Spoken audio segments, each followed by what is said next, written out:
I don't know why my wife continues to ask every year, what do you want for your birthday? What do I always want for my birthday? What's every man in here want for his birthday? The same thing every woman in here doesn't want for her birthday. Never one time has my wife said, you know what, this year, forget the flowers, forget the presents. Why don't you just lock that door and take me to Squeal Town?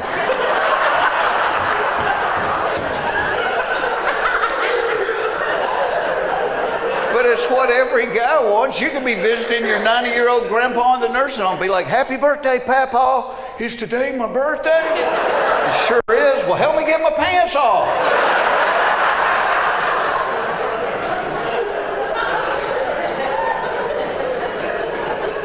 I don't know why a dog can eat his own vomit, gobble up cat questions that men have answers to.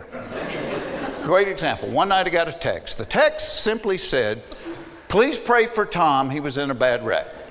I go through the house. I found my wife. I said, hey, just got a text that said, please pray for Tom. He was in a bad wreck. She said, was he driving?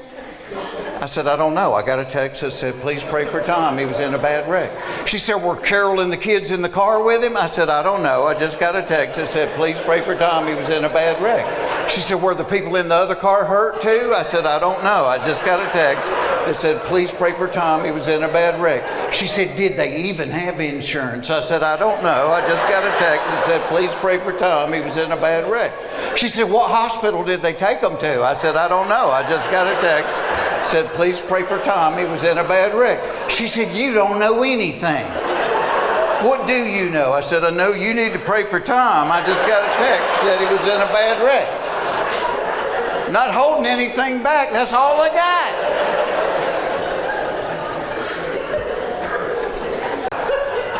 See, because with me, once my clothes are packed, I'm packed. With my wife, the clothes, that's just the foundation. Her packet, it's like an archaeological dig. There's many, many layers to it. Because once she has the clothes picked out, now she has to go back and pick out the jewelry that goes with each particular outfit. These ladies are like, yes, she does. If you watch court TV, that's what they call the jewelry selection process. Next level is the shoes. He just got the jewelry selection process. I can take as much time as you need, honestly. The shoes take a long time. She spends longer picking shoes for vacation than we spent picking names for our children. I mean, my wife loves shoes. I hope to God she never has to choose between me and her shoes. Because I can see the surgeon going, well, Miss Foxworthy, we can save Jeff's life. But in order to do it, you would have to get rid of all of your shoes.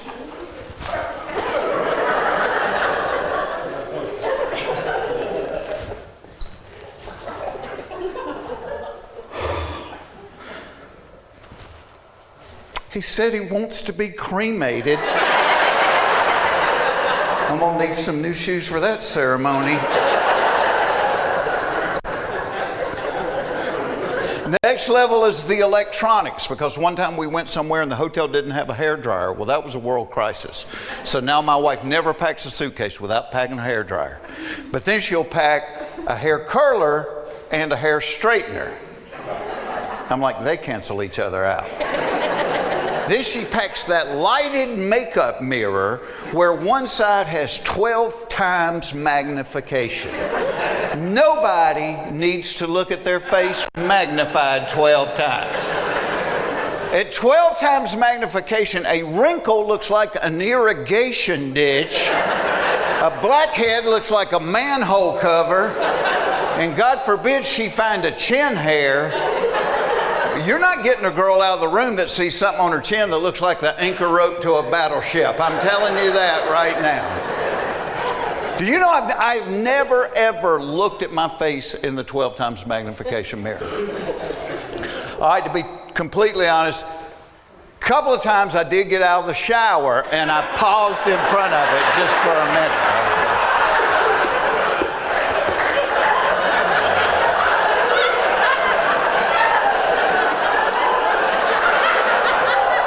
Buenos dias, señor enchilada grande.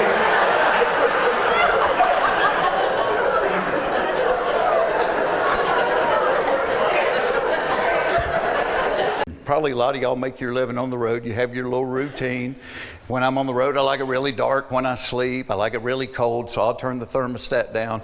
But when you're doing stand-up, you're in a different city every night. Every hotel room is different than the day before. So one of my tricks is I always turn the light on in the bathroom, and I'll shut the door. But that way, if I wake up in the middle of the night and I have to go, I can see that light. I know that kind of orients me, and I know where I am.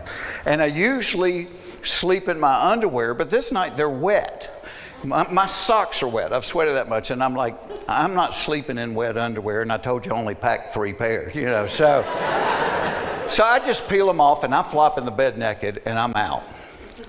Well, I wake up about 1:30 in the morning, and I really, really have to pee, probably from all the Gatorade and the water. And any guy over 40 knows what I'm talking about. You have to pee too much to go back to sleep. You know you can't go back to sleep, but you don't really want to wake up. You just want to get it done and get back in the bed. So I get up and got my eyes half open. I see the light, and I walk in there. Well, as soon as the door closes, I realize I'm in the hall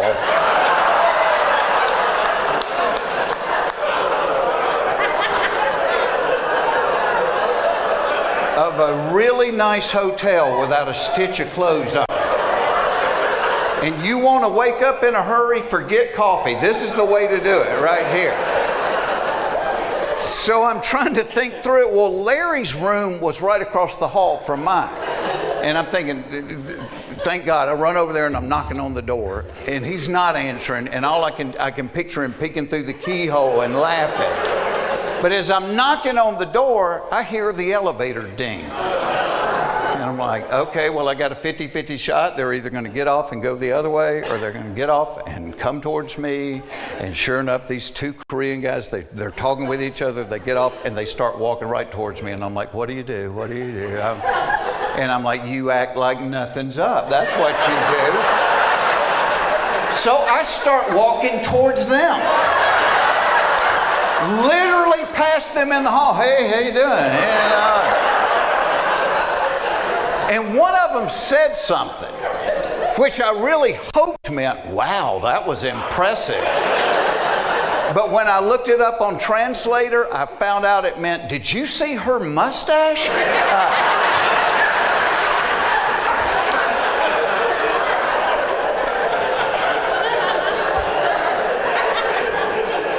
So I know I can't get on the elevator. I know elevators have security cameras, and I'm thinking, where do I go? Well, at the end of the hall, they had that exit, for the stairwell, and I'm like, at least get out of the lighted hallway. So I jog down the rest of the hall, and I get in the stairwell, hoping there'll be like a trash can in there where I can take the trash bag out and wear it like overall.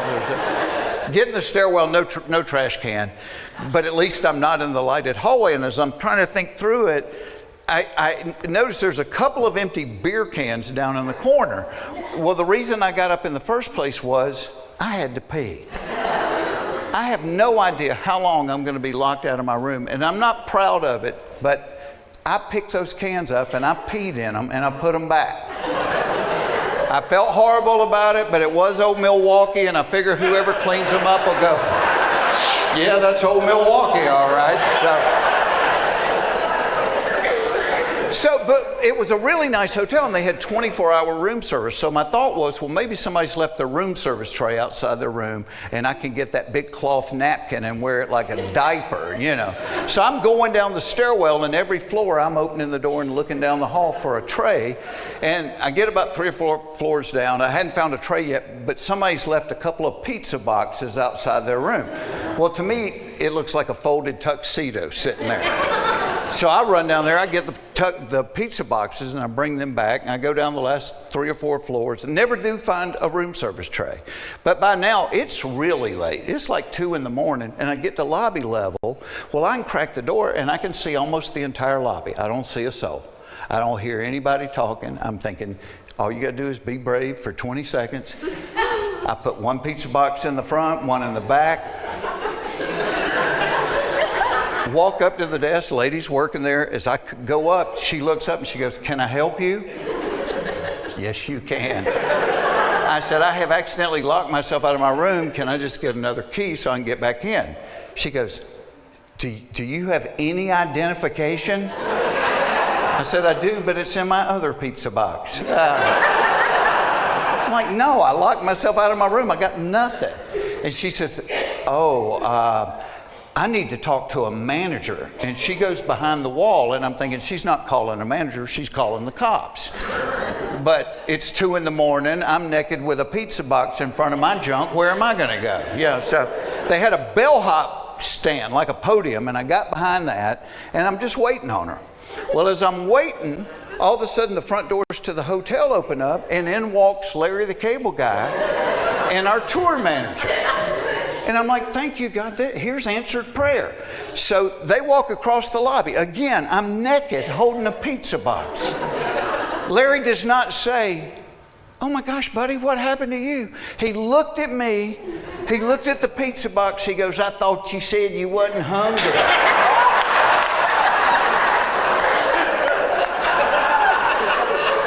Just been sitting down here naked eating pepperoni in the lobby, you know. I said, I locked myself out of my room. Well, about that time, here comes the front desk lady back, and now she's got a security guard with her. I said, Larry, I need you to do me a giant favor. I said, tell her who I am so I can get a key and get back in my room. And he looked at me. He looked at her, he goes, I have never seen him before in my entire life. And he got on the elevator and rode up. Thankfully, the security guard started laughing. He recognized both of us. He was one of the nicest human beings I've ever met in my life. He got the magic key. He rode up the elevator with me and the pizza boxes, and we went down the hall. He let me in my room. I said, wait here. I went in and got my wallet. I gave him a $100 bill. I said, thank you so much. Please never tell anybody about this. And now I'm telling y'all for free. And so, but I got back in my room, I put my sweatpants on, put a t-shirt on, made sure I had that room key in my pocket, and I waited about 10 minutes, and I walked back across the hall, I knock on Larry's door. He opens the door, he's still laughing. He's like, he goes, I told you I couldn't wait until you asked me to do something for you. I said, all right, you got me. I said, are we even? He's like, yeah, we're even. I said, well, just to prove I don't have any hard feelings, I went and got you a beer. Thanks, y'all. God bless you. Thank you for being here.